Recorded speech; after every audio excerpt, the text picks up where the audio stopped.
तो चलिए बाबू, आज हम लोग देखते हैं क्लास 10 का चैप्टर नंबर 4 हिस्ट्री। रेडी है सभी कोई? हिस्ट्री देखते हैं चैप्टर नंबर 4।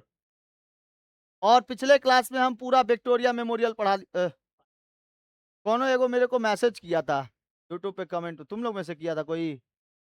कोई ना कोई एक जन किया था कि बोल रहा था कि सर विक्टोरिया मेमोरियल कब पढ़ाइएगा। बोले विक्टोरिया मेमोरियल कहाँ है? बोले आज क्लास में होगा विक्टोरिया। एक्चुअली वो विक्टोरिया है ना, विक्टोरिया महारानी विक्टोरिया है, तो हम उस दिन बोल दिया था ना। वो शायद पूरा क्लास देखा है। अब उस क्लास में देखने के बाद वो बोल रहा है कि सर विक्टोरिया मेमोरियल कब पढ़ाइएगा। बोले बाप रे बाप, विक्टोरिया मेमोरियल। अब तो हम शुरू में तो नहीं ना बोले थे, हम बोले थे विक्टोरिया मेमोरियल, शायद बीच में बोले थे कहीं। ठीक है। अब पूरा 58 मिनट का वीडियो है, पूरा बहुत बड़ा वीडियो है। तो उस वीडियो को पूरा देखा है वो, उसमें से पता लगाया है कि कौन सा शब्द कहाँ पे बोले हैं। तो विक्टोरिया मेमोरियल का कमेंट किया, उसमें कमेंट करके लिखा है विक्टोरिया मेमोरियल कब पढ़ाइएगा। बोले ले बेटा, विक्टोरिया मेमोरियल कहाँ, विक्टोरिया के बारे में पढ़ना है ना। तो उनका घोषणा पत्र हम आपको बताए थे। 1857 की क्रांति, वीडी सावरकर ने क्या कहा था कि ये प्रथम स्वतंत्रता संग्राम है और इसके वजह से हम लोग पूरा देश क्या हो जाता था, आजाद हो जाता। लेकिन वो देश आजाद नहीं हो पाया, बिकॉज सभी कोई अपने वजूद की वजह से लड़ रहे थे, किसी देश की वजह से नहीं लड़ रहे थे, अपने वजूदों को बचाने के लिए लड़ रहे थे। जैसे बेगम हजरत महल अपने अपने लिए, रानी लक्ष्मीबाई कहाँ से लड़ रही थी? झांसी से, है ना। झांसी वगैरह एरिया से वो रानी लक्ष्मीबाई। और बताइए, सबका नाम तो आप लोग को याद कराए थे। बेगम हजरत महल लखनऊ से, जीनत महल दिल्ली से, बख्त खान दिल्ली से, और बहादुर शाह जफर दिल्ली से। ठीक है। उसके बाद नाना साहब कहाँ से? कानपुर से। कानपुर से नाना साहब क्या थे? पेशवा थे। अंतिम पेशवा कौन थे? नाना साहब थे। पेशवा का मतलब क्या होता है? मराठा साम्राज्य में मंत्री, है ना। अच्छा, और बताइए। नाना साहब हो गए। तात्या टोपे ग्वालियर से। और अन्य लोग जन समर्थन कर रहे थे कहाँ से? इलाहाबाद से। इलाहाबाद से। इलाहाबाद का भी नाम क्या है? प्रयागराज। और बैरकपुर से कौन? बैरकपुर छावनी से मंगल पांडे। ये एक सैनिक विद्रोह भी था। किस लिए सैनिक विद्रोह था? गाय और सुअर की चर्बी के वजह से क्या बना था? कारतूस। कारतूस, है ना। न्यू इनफील्ड राइफल आया था। मतलब तो गया बेटा सब। अच्छा हुआ। अच्छा हुआ। तुम ही जैसे लड़कों की वजह से हम बनाए हैं वीडियो। क्या है ना, वीडियो देखेगा ना कुछ देखेगा, जाएगा एकदम यूट्यूब पे है। चलिए। 1857 की क्रांति इतनी खतरनाक क्रांति थी कि महारानी विक्टोरिया तक पहुंच जाता है। इंग्लैंड की महारानी उस समय कौन थी? महारानी विक्टोरिया। महारानी विक्टोरिया ने, देखो कितना सुंदर है महारानी विक्टोरिया। महारानी विक्टोरिया ऐसे थोड़ी महारानी है। तो महारानी विक्टोरिया ने भारत में, महारानी विक्टोरिया ने एक पत्र लिखा, जिसको महारानी विक्टोरिया का घोषणा पत्र कहा जाता है। क्या कहा जाता है? घोषणा पत्र। कि इतना तुम लोग लड़ाई कर रहा है, हम लोग की सेना वहां पे जा रही है, मारी जा रही है, विद्रोह हो जा रहा है, तुम लोग क्या कर रहे हो वहां पे जो बैठे हुए हो गवर्नर जनरल बन के, जनरल बन के, ये सब क्या कर रहे हो तुम लोग? वहां पे लड़ाई पीट चल रहा है। तो उसने क्या लिखा? एक घोषणा पत्र लिखा। किसने? महारानी विक्टोरिया ने। क्या लिखा देखो। 1857 के विद्रोह के बाद भारतीय प्रशासन में बड़े बदलाव किए गए, जिसकी घोषणा लॉर्ड कैनिंग ने किया था। किसने किया था? Lord Canning. तो मैं कौन सा पढ़ा दिए थे? बेंटिक पढ़ा, लॉर्ड कैनिंग बोले थे। लॉर्ड कैनिंग 1 नवंबर 1858 को इलाहाबाद के मिंटो पार्क में यह घोषणा पत्र पढ़ते हैं। हाँ, मिंटो पार्क में बैठ के, थोड़ी खड़ा होके। ठीक है। मान लो यह घोषणा पत्र है, महारानी विक्टोरिया का घोषणा पत्र है। और हम हैं लॉर्ड कैनिंग। मिंटो पार्क है। मिंटो पार्क में कब पढ़ा जा रहा है? 1 नवंबर, 1 नवंबर 1858। 1 नवंबर 1858 महारानी विक्टोरिया का घोषणा पत्र आया है। ठीक है। अब महारानी विक्टोरिया कौन है? इसमें से सभी को ये महारानी विक्टोरिया। हम कौन है बाबू? Lord Canning. क्या पढ़ रहे हैं? घोषणा पत्र। किसका? कब आया था? 1 नवंबर 1858। ठीक है। कहां पे सुनाया जा रहा है? इलाहाबाद के मिंटो पार्क में। कहां पर? इलाहाबाद के मिंटो पार्क। अभी इलाहाबाद का नाम क्या है? प्रयागराज है। तो मिंटो पार्क में अपना दरबार लगाया गया। यही महारानी विक्टोरिया का घोषणा पत्र पढ़ा गया। इसमें कुछ महत्वपूर्ण बातें थी। क्या क्या बातें थी? भारतीय शासन की बागडोर ईस्ट इंडिया कंपनी के साथ निकालकर ब्रिटिश ताज के हाथों में चली जाएगी और गवर्नर जनरल अब बन जाएंगे वाइसराय। सबसे इंपॉर्टेंट बात था ये, समझ में आया? सभी भारतीयों को समझ में आया? क्या कहा कि ईस्ट इंडिया कंपनी के हाथों से निकालकर अब ब्रिटिश ताज के हाथों में चली जाएगी जो भी यहां पर रूल रेगुलेशंस बनेंगे। अब ईस्ट इंडिया कंपनी के बीच में वो बातें नहीं रहेंगी, सीधे कहां जाएगा, यहां पर जो भी रूल्स रेगुलेशंस बनाएंगे सीधे ब्रिटिश ताज के हाथ में जाएगी। मतलब महारानी विक्टोरिया को वो सुनाना पड़ेगा जो भी नियम कानून बनेंगे भारत में। बात नहीं कर, अब मारेंगे अंग्रेजी मार, समझ लेना। गवर्नर जनरल को अब वाइसराय कहना होगा। सब कोई क्या कहेगा? वाइसराय कहेगा। क्या कहेगा? वाइसराय। गवर्नर जनरल अब क्या बनेंगे? वाइसराय बनेंगे। गवर्नर जनरल अब क्या बनेंगे? ध्यान से सुनो। तो बोलेगा भारत का अंतिम governor general Lord Canning, Bharat का पहला वायसराय लॉर्ड कैनिंग, क्योंकि यही पत्र त्याग के, अपना पद त्याग के नया पद लिया है, नाम है उसका क्या? वायसराय का। समझ में आया? यानी कि पहले गवर्नर जनरल जो काम करते थे वो ईस्ट इंडिया कंपनी के लिए काम करते थे, लेकिन अब जो वायसराय हुए हैं वो काम करेंगे किसके लिए? सीधे ब्रिटेन ताज के लिए। समझ में आया? किसी को दिक्कत? पहला शर्त समझ में आ गया? दूसरा शर्त पढ़ते हैं हम। हाँ, इस घोषणा को के द्वारा और अब सरकार ब्रिटिश भारतीय मामलों से सीधे उत्तरदायी होगी। भारतीय मामलों के लिए सीधे उत्तरदायी होगी कौन? ब्रिटिश सरकार, कोई ईस्ट इंडिया कंपनी नहीं। सीधे कौन होगा? ब्रिटिश सरकार होगा। दूसरा, इस घोषणा ने स्पष्ट कर दिया कि भविष्य में कोई भी राज्य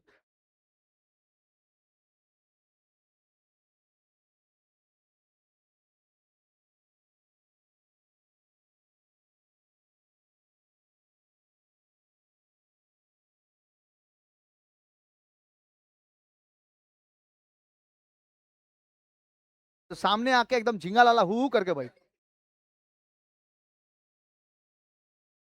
ऐसे आया करो, ठीक है? क्योंकि वीडियो में कोई आ जाता है ना तो उससे तो सब ये हो जाता है। चलो आगे देखो, आगे दूसरा बात समझ में आया कि अब सरकार यानी ब्रिटिश भारतीय मामलों की सीधे क्या होगी? उत्तरदायी होगी। ब्रिटिश सीधे भारतीय मामलों में उत्तरदायी होगी और सीधे खबर किसके पास जाएगा? वायसराय के पास जाएगा। कोई भी गवर्नर जनरल अब नहीं रहेगा। तीसरा बात क्या बोले? इस घोषणा ने स्पष्ट कर दिया कि भविष्य में कोई भी राज्य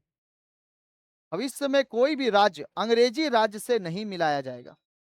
कोई भी राज्य भारत का वो अंग्रेजी राज्यों से नहीं मिलाया जाएगा। और सरकार ने डलहौजी के राज्य हड़प नीति को त्याग दिया, क्योंकि लॉर्ड डलहौजी ने क्या किया था? हड़प नीति लेके आया था। हड़प नीति समझते हो?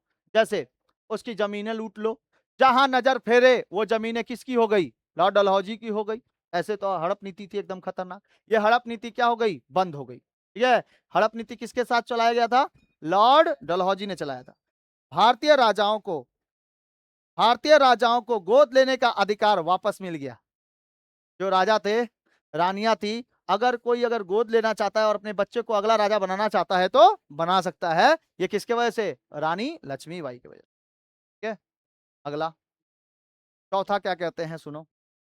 ये देखो, इसमें छोटा छोटा करके लिख दिए हैं हम ऑलरेडी। ठीक है?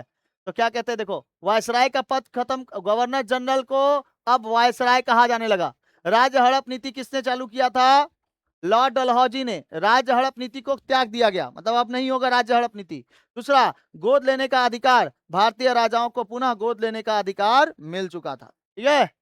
आगे देखिए, महारानी विक्टोरिया को देख लिया ना, इन्हीं का एक पैलेस बनाया गया था, विक्टोरिया मेमोरियल। ठीक है? जहां पे इनका आज भी तस्वीर वहां पर पूरा एक बनाया गया है। लॉर्ड डलहौजी का भी एगो है पूरा, लॉर्ड कैनिंग का भी। ठीक है? विक्टोरिया मेमोरियल में, कलकत्ता में नहीं है? वहां पर है, ठीक है। वहां पे देखना 1857 का, पहले ना वो 1857 का गोला रखा हुआ था, मतलब जब आज से लगभग 10 साल पहले, 10-15 साल पहले एक 1857 की क्रांति का एगो जब गोला चलाया गया था ना, वो गोला रखा हुआ था। पता नहीं अभी गोला वो पत्थरवा वो फूटा नहीं था। 1857 की क्रांति में वो फूटा नहीं था, इसीलिए उसको ले आकर रख दिया गया था। और नीचे लिखा हुआ था, उस प्लेट लिखा हुआ था 1857 की क्रांति का एक चलाया हुआ गोला, ठीक है। तोप से निकला हुआ गोला था, वो फूटा नहीं था, खुश हो गया था, इसलिए वो गोलवा लिया के रख दिया था म्यूजियम में। तो विक्टोरिया मेमोरियल में देखना बहुत लंबे लंबे देखना तलवारें हैं, हाथी दांत का बना हुआ एगो चेयर है ना। वहां पे प्लासी के युद्ध का एगो मैप है पूरा। अरे हम लोग गए थे, देखे नहीं थे, प्लासी के युद्ध का पूरा मैप था। और क्या देखे थे, बंदूकें थी लंबी लंबी। और जो अभी बारात में पहन के जो जो नहीं बैंड उंड बजाता है, वैसा तो ये लोग का कपड़ा होता था। बोलता है ना, दुनिया चेंज होते हैं, समय समय चेंज होकर समय नहीं लगता है। तो आज जो वो लोग वायसराय बन के बैठे हुए थे, आज उनके कपड़े ऐसे देखने के लिए है, ठीक है। ढोलक वोलक बजाता है वैसे पहन के। भारतीय राजाओं को पुनः गोद लेने का अधिकार वापस मिल गया था। दूसरा क्या था, महारानी विक्टोरिया के उद्घोषणा एवं प्रशासनिक परिवर्तन क्या हुआ। महारानी विक्टोरिया के घोषणा पत्र के अनुसार शासन व्यवस्था में निम्नलिखित मुख्य बदलाव किए गए थे। क्या क्या बदलाव किए, राज्य संबंधी भारतीय राज रजवाड़े के साथ ईस्ट इंडिया कंपनी ने जो भी संधियां की थी, ब्रिटिश सरकार ने उन्हें स्वीकार कर लिया और उसे पालन करने का आश्वासन दिया। मतलब कि भारतीय लोगों ने जो भी मांग की थी, उस मांग को पूरा करने का आश्वासन किसने दिया, ब्रिटिश सरकार ने दिया।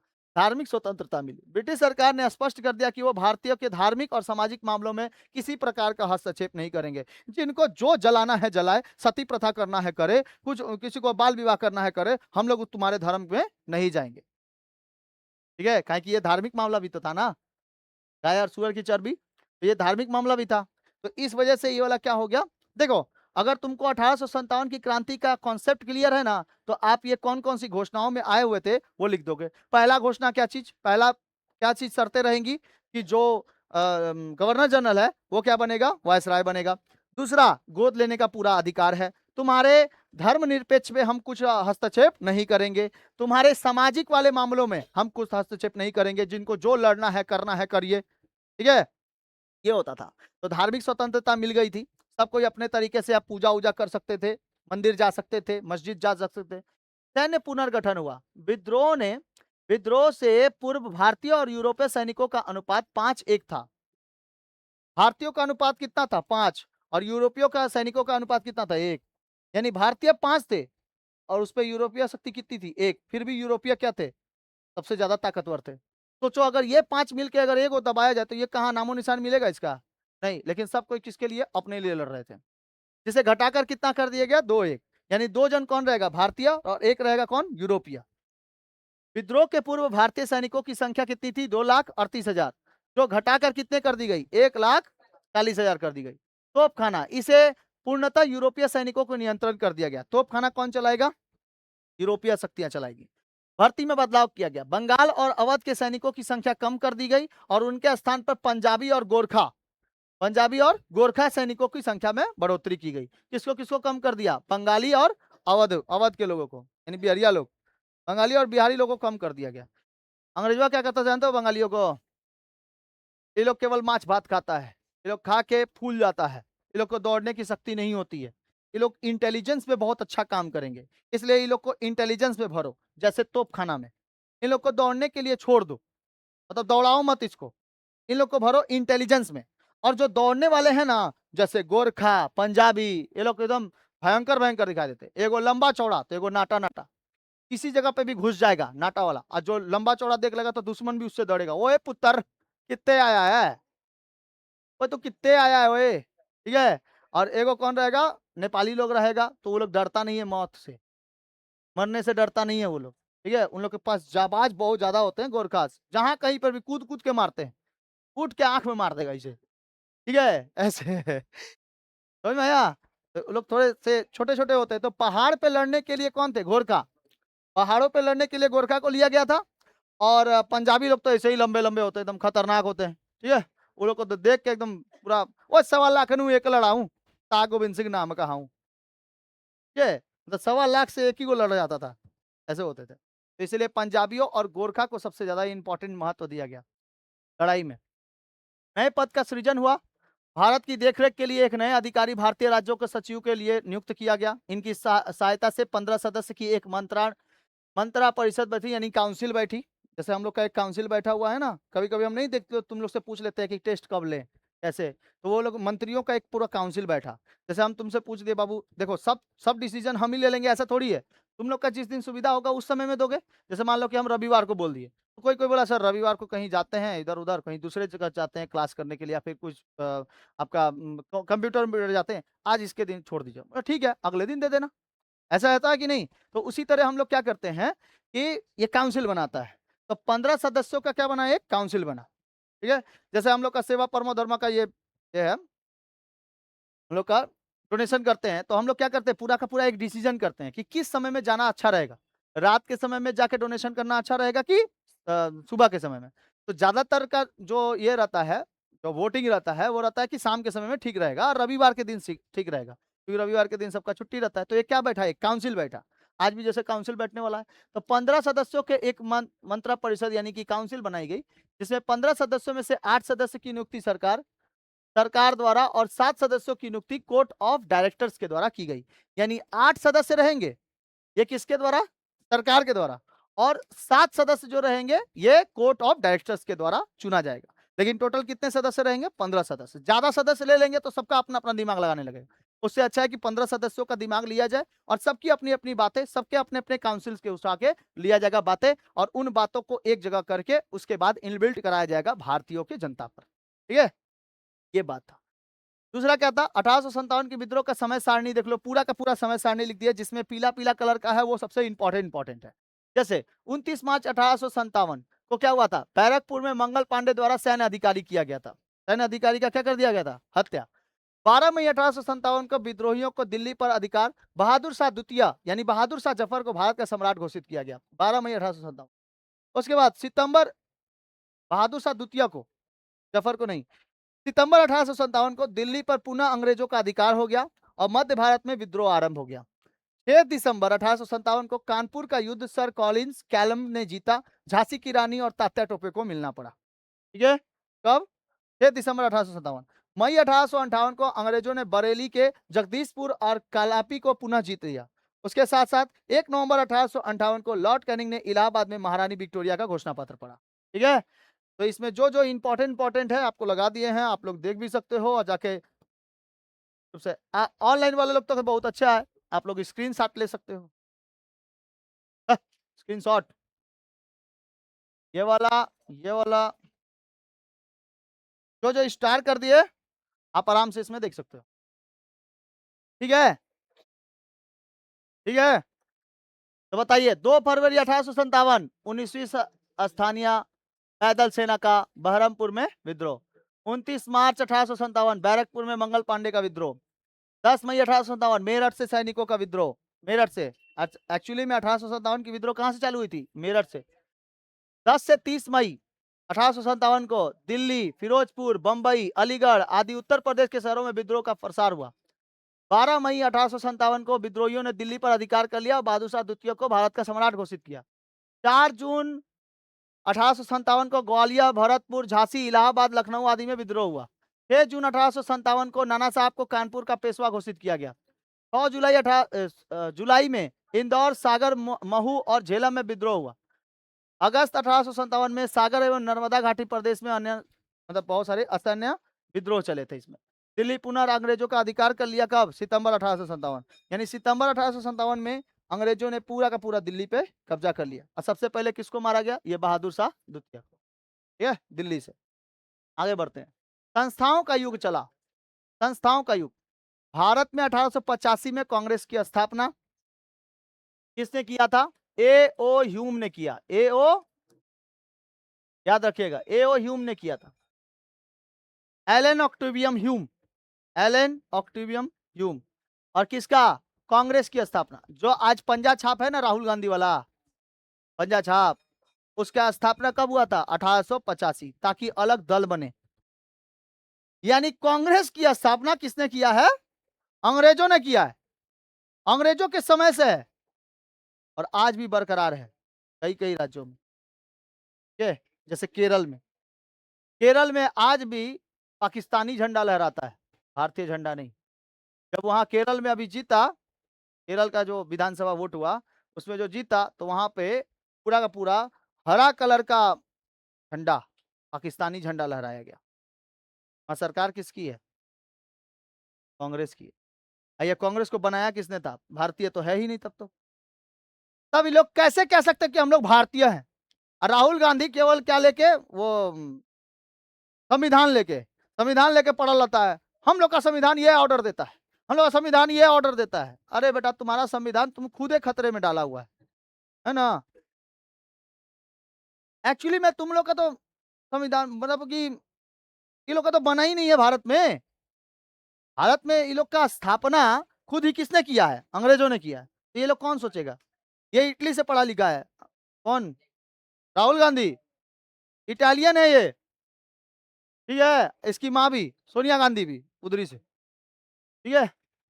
अरे नेता होना चाहिए तो इंदिरा गांधी जैसा, इंदिरा गांधी जैसा नेता भारत में मिलना अब मुश्किल है, ठीक है। इंदिरा गांधी, अटल बिहारी वाजपेयी, ये लोग खतरनाक खतरनाक नेता थे। बंग भाषा में प्रकाशिका सभा, देखो दिया हुआ किताब में बंग भाषा दिया है। बंग भाषा में प्रकाशिका सभा जो हुआ था वो 1836 ईस्वी में राजा राम मोहन राय ने अनुयायी गौरी शंकर तरका बागिस द्वारा किया गया था। संस्थापक कौन थे बंग भाषा? राजा राम मोहन राय के अनुयायी कौन थे? गौरी शंकर तरका बागिस। इसे बंगाल का प्रथम राजनीतिक संगठन माना जाता है। किसे? बंग भाषा प्रकाशिका सभा को बंगाल का प्रथम राजनीतिक संगठन किसने बनाया था? 1836 में। किसने? गौरी शंकर तरका बागिस। राजनीतिक संगठन लाइक जैसे क्या होता है, बीजेपी, टीएमसी, ये सब क्या है? एक राजनीतिक संगठन है ना। तो और कौन है? बीएसपी पार्टी, है ना, लाल पार्टी, सीपीआईएम, सीपीएम पार्टी, ठीक है, ये होता है। तो ये सब पार्टी क्या होते हैं? ये एक संगठन होते हैं। उसी तरीके से ना ये भी लोग, पहला संगठन बंगाल में किसका बना हुआ था? सुनो ध्यान से। पहला संगठन बंगाल में राजनीतिक संगठन किसका बना था? गौरी शंकर तरका बागिस ने बनाया था, बंगला बंग भाषा प्रकाशिका सभा। ये एक्चुअली में एक संगठन था, सभा था, ठीक है। और आज बंगालियों से उन्होंने पूछ दो कि सबसे पहला सभा बताओ तो राजनीतिक सभा कौन सा था, तो पते नहीं चलेगा उन लोग, ठीक है। बोला टीएमसी छिलो, 1836 में टीएमसी कहाँ था रे? हाँ? ना कांग्रेस बना था, ना टीएमसी बना था, ना बीजेपी बना था। सबसे पहला सभा भारत में बना था, बंगाल में। और आज बंगालों को सोचते हैं कि भाई कंगाल है, हाँ? कुछ जानता ही नहीं, ठीक है। आज कई सारे पॉलिटिकल पार्टी से पूछ दो ना, जो टीएमसी बीजेपी या सीपीआईएम वगैरह करते हैं यहाँ पे बंगाल में, उन लोग से पूछो कि सबसे पहला सभा बताओ तो राजनीतिक संगठन कौन सा बना था बंगाल का? हमको क्या पता कहाँ बना था। जय बंगला, जय भारत माता की जय, इनकलाब जिंदाबाद, जय हिंद, ऐसे, ठीक है, ऐसे बोलेगा। जय श्री राम, ऐसे बोलेगा।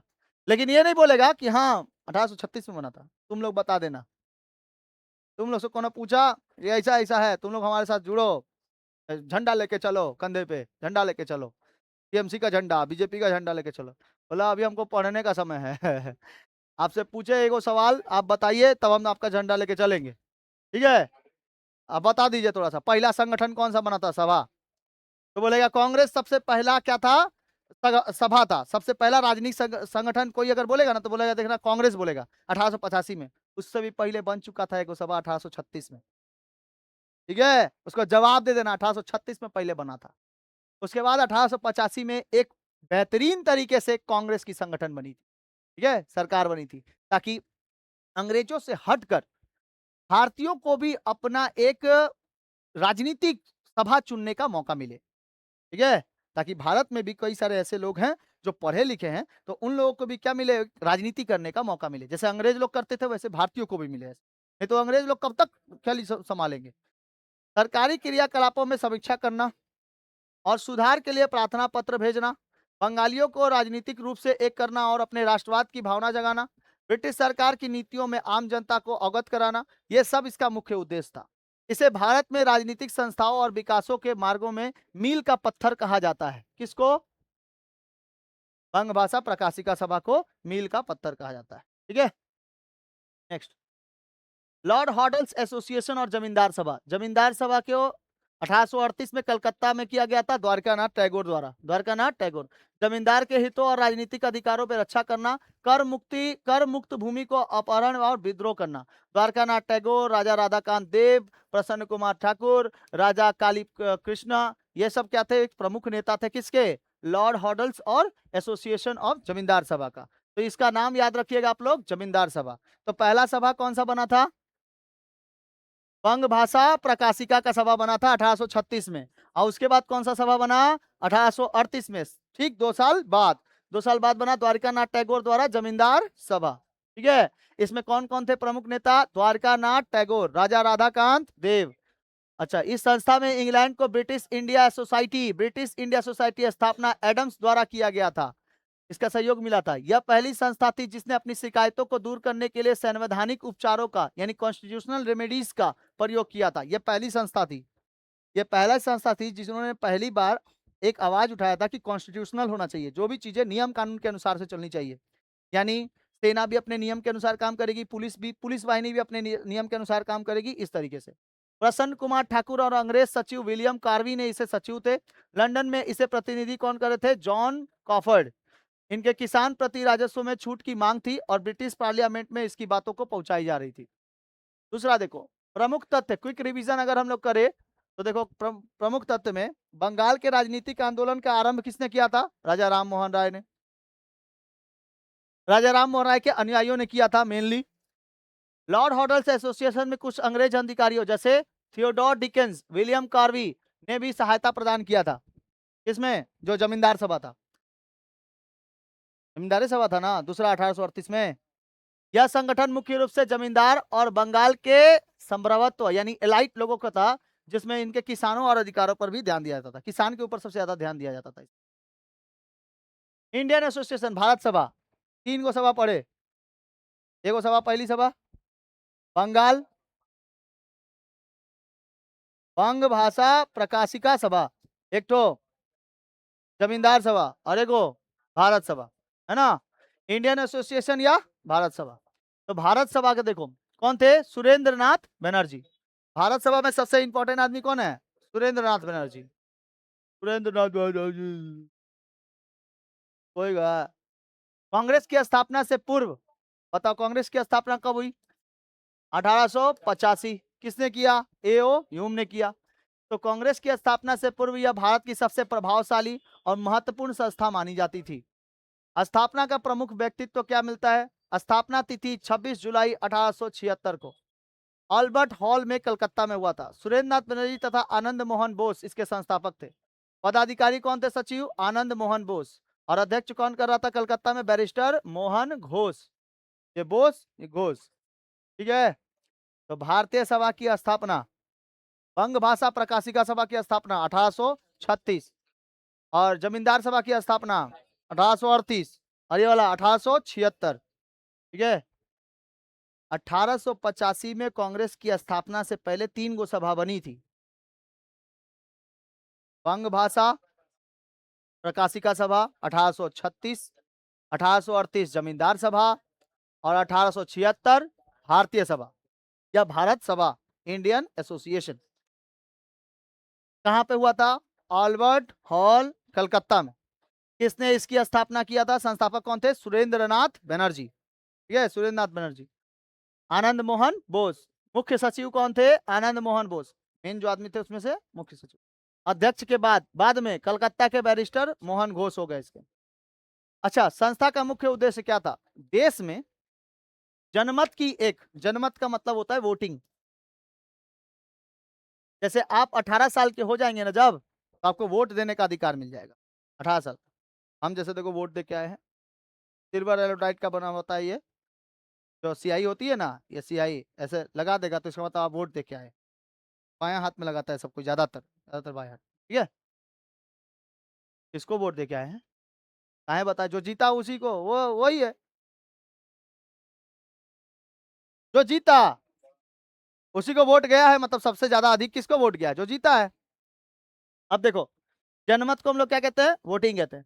देश में जनमत की एक शक्तिशाली संस्था का गठन करना, वोटिंग कराने का एक गठन करना, ठीक है, इलेक्शन कमीशन। सामान्य राजनीति हितों के आधार पर भारतीयों को एक सूत्र में बांधना, हिंदू एवं मुसलमानों के बीच मैत्री भाव यानी भाईचारे को बढ़ाना, निम्न वर्गों के लोगों को राजनीतिक आंदोलनों में सहभागी बनाना, जो निम्न वर्ग के लोग थे, जैसे जैसे एकदम शूद्र शूद्र लोग जो थे, एकदम चमार दुसाद, ये लोग सब लोग जो तब क्या बोले चूहा हुआ मार के खा जाता था, वो लोग एकदम पुराने पुराने एकदम तब नीच लोग, नीच एकदम। ठीक है, जब से सबसे छोटे आदमी लोग नहीं होते गांव में, नहीं देखे हो बहुत सारे छोटे छोटे आदमी लोग होते हैं, उन लोग के तो बोला जाता है कि मतलब उसके सामने तुम्हारा छाया भी नहीं पड़नी चाहिए उन लोग की।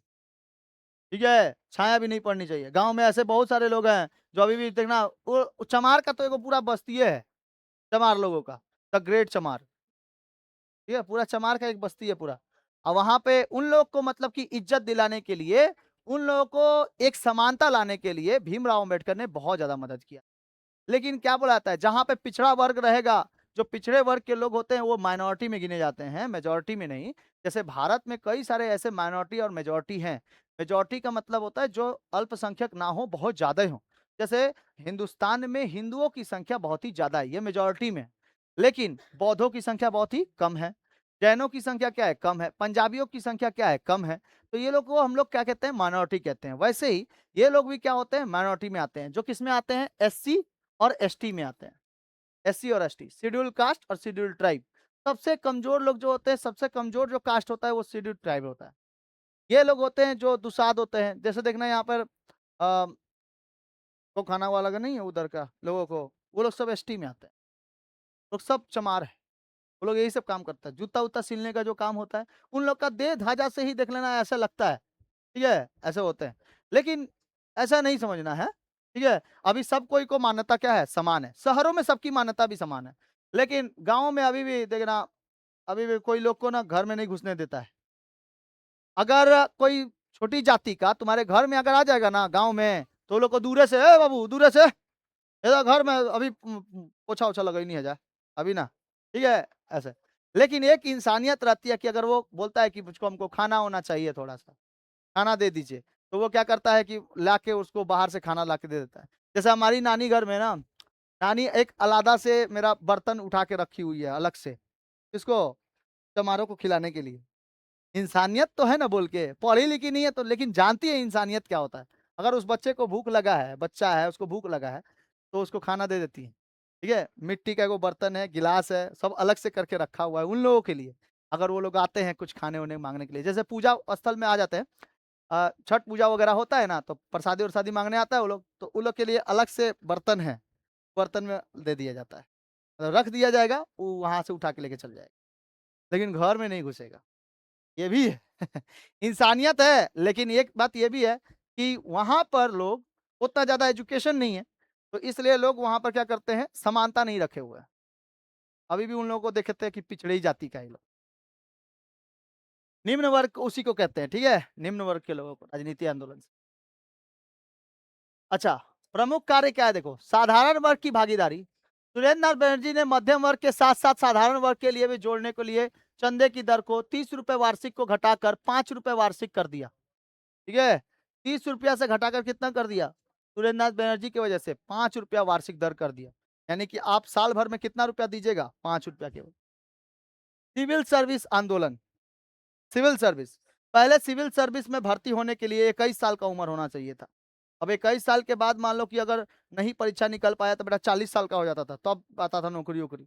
तो उससे अच्छा है कि इसको थोड़ा सा घटाया जाए। 21 साल से कितना कर दिया गया, 18 साल। यानी कि अब सिविल सर्विसेज आप दे सकते हो 18 साल के बाद। ठीक है, 18 साल के बाद वोटिंग करने का अधिकार 18 साल। ठीक है, अभी शादी करने का अधिकार लड़कों का 21 साल, लड़कियों का 21 साल हो गया, और लड़कों का 23 साल हो गया। ठीक है, अगर उससे पहले कर लेता है कोई, अगर उससे पहले कर लेता है, अब पकड़ा गया तो खूब पिटानी खाएगा। तो पहले कितना था, पहले 18 साल था, 18 साल में बालिग हो जाता था लड़का लड़की दोनों। लेकिन अब यह हटा दिया गया, अब किया गया है लड़कियों का 21 साल, ताकि उसको पढ़ने का मौका मिले, ताकि उनको जीने का सही मौका मिले। ठीक है, पहले लड़कियों का क्या होता था, नहीं 13 साल 14 साल में ही बाल विवाह करा दिया जाता था। आपको हम बताए गाँव में आज भी 11 साल की उम्र में, 13 साल की उम्र में, 14 साल की उम्र में शादी करा दिया जाता है। ठीक से पढ़ने का मौका भी नहीं देता है, अभी जिंदगी जीना ही चालू की थी तब तक शादी करा देता है। और किससे? 30 साल 40 साल बुढ़े लोगों से।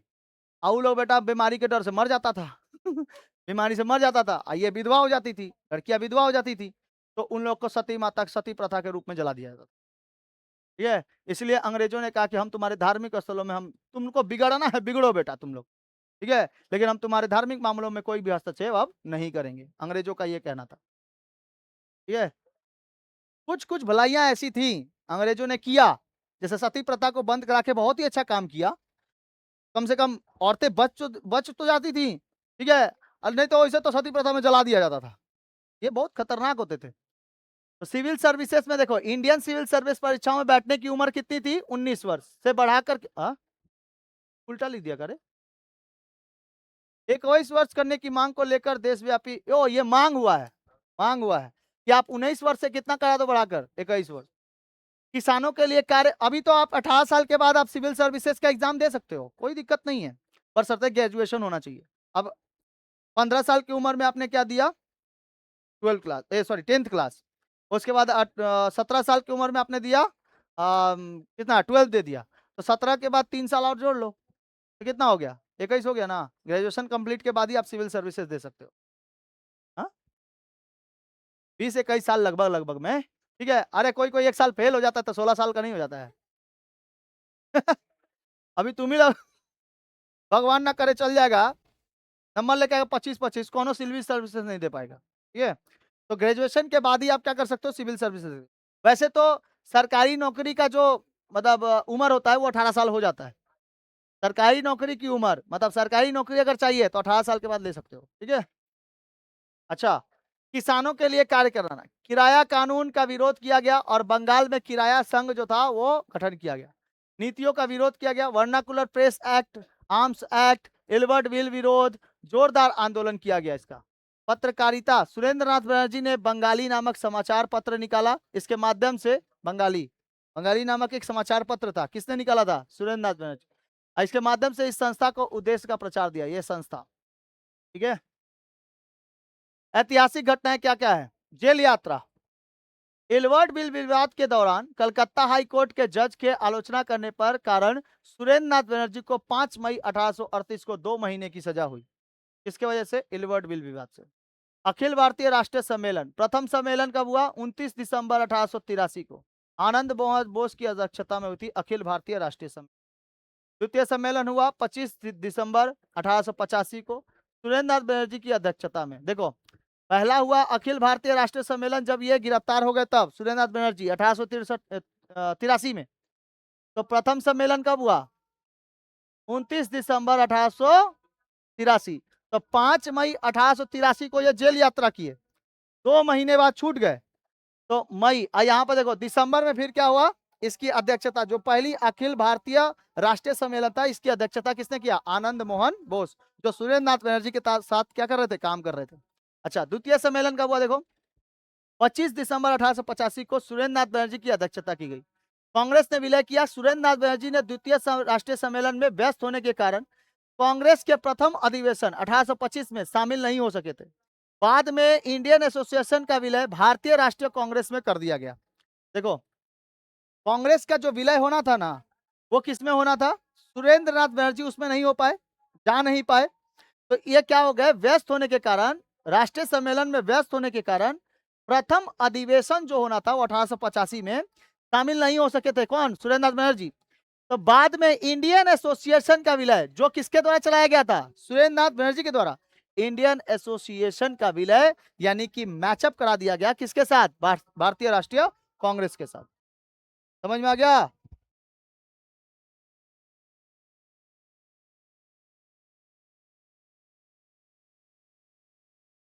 आया समझ में बाबू?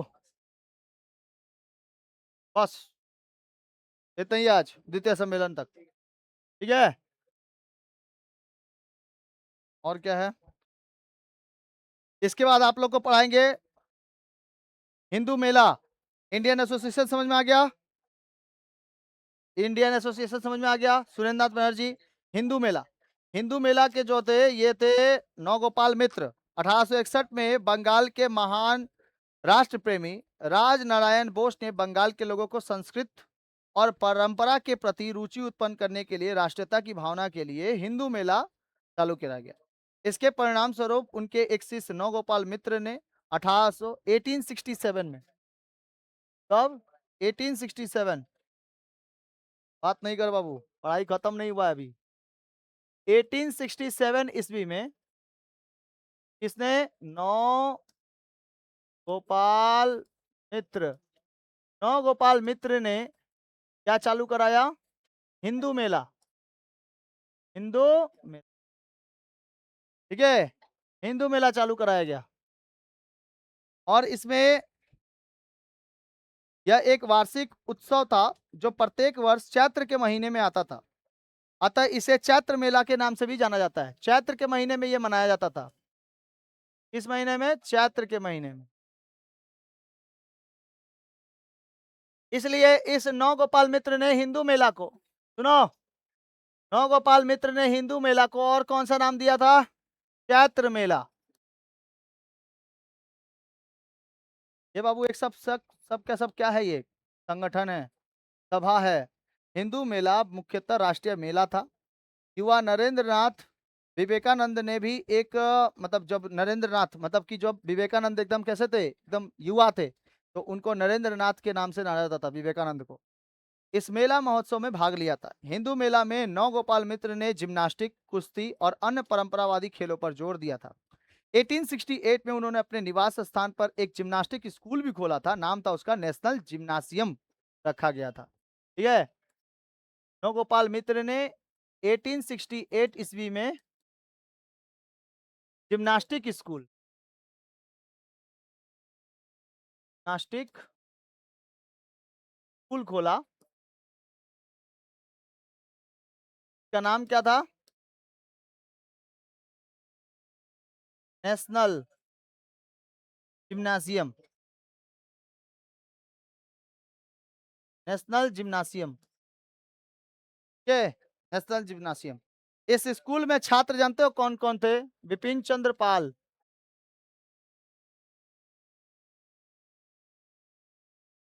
इस स्कूल में जो छात्र थे, विपिन चंद्र पाल, सुंदरी मोहन दास,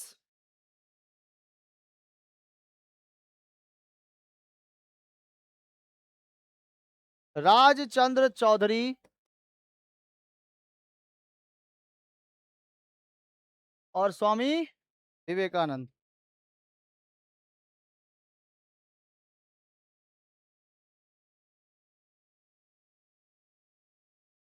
ठीक है, ये लोग 4-5 लोग क्या थे, यहाँ पर स्टूडेंट थे। ठीक है, तो इनका भी नाम आपको याद रखना है।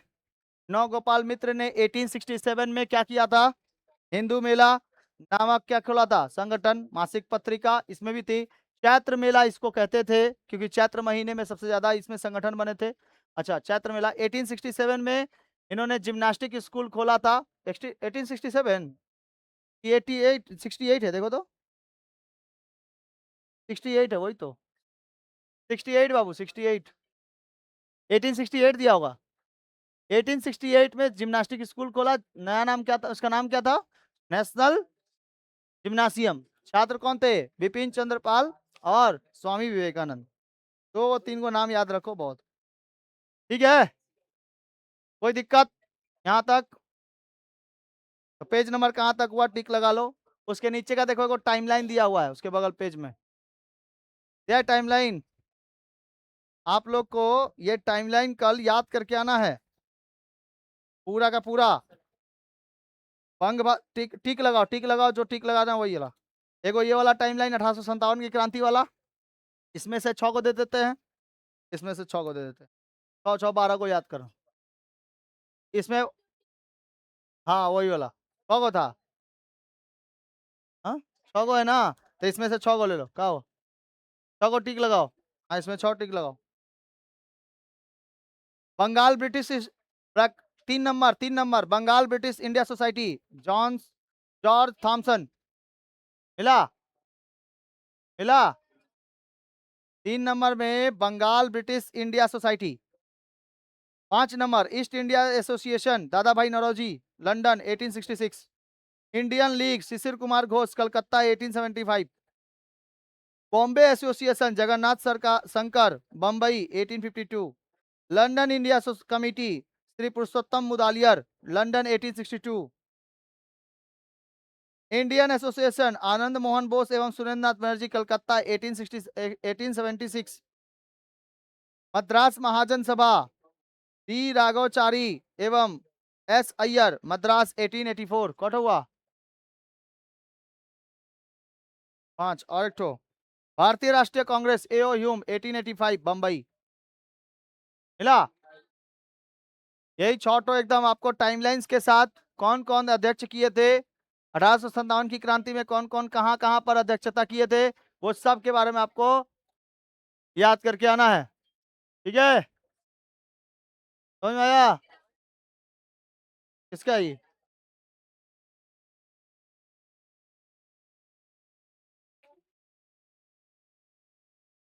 आई थिंक आपको ये पूरा क्लास समझ में आया होगा।